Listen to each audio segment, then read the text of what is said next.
जी।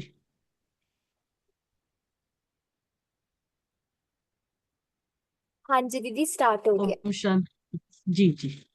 ओम शांति। तो हम 21 जनवरी 69, ये सभी 69 की मुरलियों का हम रिवीजन कर रहे हैं। तो 21 जनवरी 69 अमृत वेले प्राप्त दिव्य संदेश।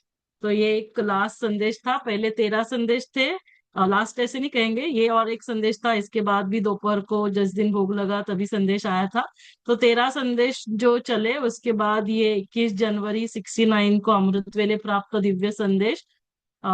इसका टाइटल है अटल और अखंड, ये सौगात बुद्धि रूपी तिजोरी में संभाल कर रखना। क्या हमें रखना है संभाल कर? अटल और अखंड ये सौगात बाबा ने दी है।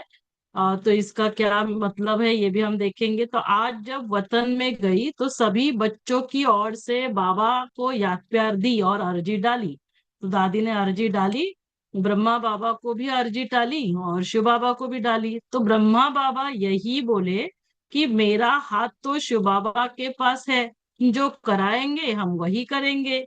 हमने शिव बाबा से बोला, बाबा इतने सभी आपके बच्चे आए हुए हैं, आप सभी की आशाएं पूर्ण करने वाले हो, बाबा एक आश हमारी पूर्ण कर दो।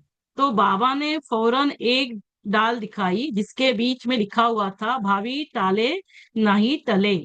तो हमने बाबा को कहा, अगर यही भावी है तो सभी बच्चे जो इकट्ठे हुए हैं वे शिव बाबा और ब्रह्मा बाबा दोनों से मिलना चाहते हैं।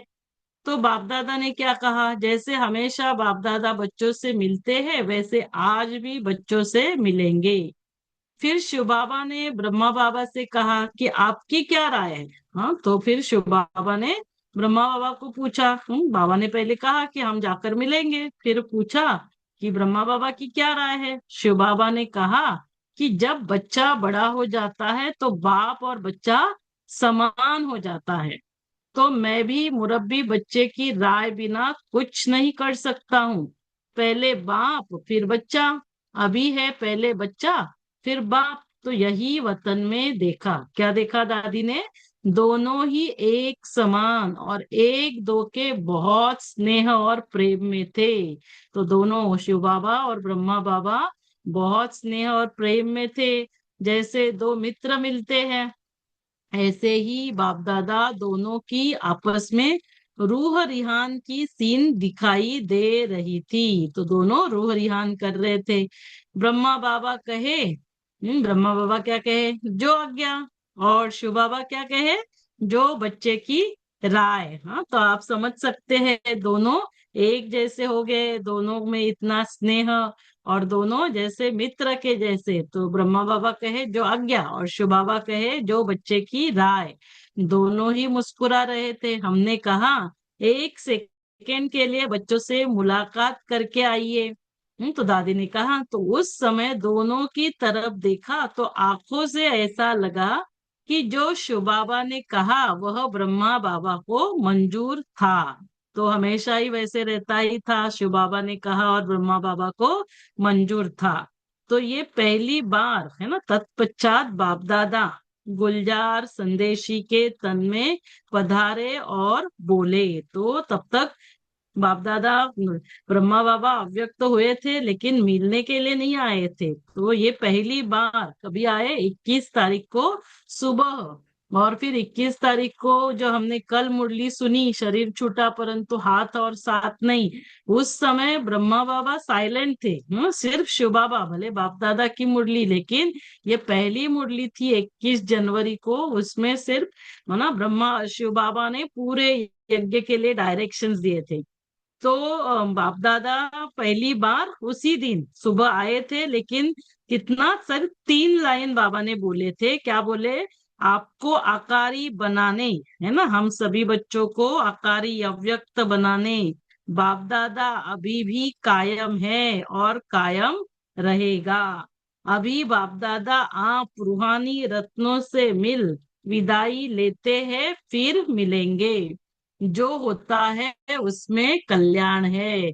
बाप दादा और कल्याण, और कोई शब्द नहीं। तो हम सभी को क्या याद रखना है, हमेशा बाप दादा और कल्याण। हम बाप दादा के साथ त्रिमूर्ति है और फिर उसमें कल्याण समाया हुआ है। बस बाप दादा ने यही दो मधुर बोल बोले और वापस अव्यक्त वतन में जाकर संदेश इसे कहा, है ना। तो बाबा यहाँ पर मिलन करने के लिए आए, तो इतना ही बाबा ने कहा, और फिर संदेशी ने आकर कहा, है ना, संदेशी से जाकर कहा प्यार और याद, है ना, याद प्यार जैसे हमेशा देते हैं। तो जैसे इस समय हर एक के अंदर बाबा देखकर आए हैं, ऐसे ही याद और प्यार हमेशा कायम रखेंगे। तो बाबा देखकर आए थे, क्योंकि मिलने के लिए आए थे, तो प्यार और याद कायम है, तो ऐसे ही कायम रखेंगे। यह याद और प्यार जैसे कि एक रस्सी है, इस रस्सी को कायम रखना, इस रस्सी के जरिए बीच में मिलते रहेंगे। बाबा ने कहा स्थापना का कार्य जो और जैसे आदि से चला है, अंत तक ऐसे ही चलेगा, क्योंकि सभी के संकल्प चल रहे थे कि ब्रह्मा बाबा अव्यक्त हुए, अभी स्थापना का कार्य कैसे चलेगा। तो बाबा ने कहा जो आदि से चला है अंत तक ऐसे ही चलेगा, अंतर नहीं। जिन बच्चों को बाबा निमित्त रखते हैं, उन्हों द्वारा बाप दादा सभी बच्चों को डायरेक्शंस देते रहेंगे, और बच्चे अनुभव करते रहेंगे कि कैसे बाप दादा की इकट्ठी डायरेक्शन होगी। तो इसमें बाप दादा की इकट्ठा डायरेक्शन मिलेगी। संगम युग पर बाप दादा दोनों को अलग नहीं होना है। तो ये अटल और अखंड दोनों साथ ही रहेंगे। संगम युग पर बाप दादा दोनों को अलग नहीं होना है। बाबा ने कहा सभी को दो शब्द कहना। क्या शब्द कहने के लिए कहा, अटल और अखंड। ये बाप दादा दोनों की सौगात है। जैसे कोई बड़े लोग कहाँ जाते हैं तो सौगात देते हैं, ऐसे बाप दादा दोनों ही दो शब्दों की सौगात देते हैं, अटल और अखंड। इसे बुद्धि रूपी तिजोरी में ऐसा रखे, जो कितना भी कोई चुराने की कोशिश करे तो भी सौगात साथ रहे। तो ये बाद में दादी ने संदेश में कहा था, संदेश लेकर आए थे।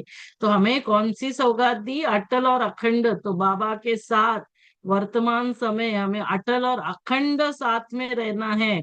वर्तमान समय हम, हाँ, जितना अटल और अखंड स्वराज्य अधिकारी होकर रहेंगे, बाप दादा के साथ रहेंगे, उतना हमारा विश्व राज्य अधिकारी भी हम अटल और अखंड राज्य करेंगे।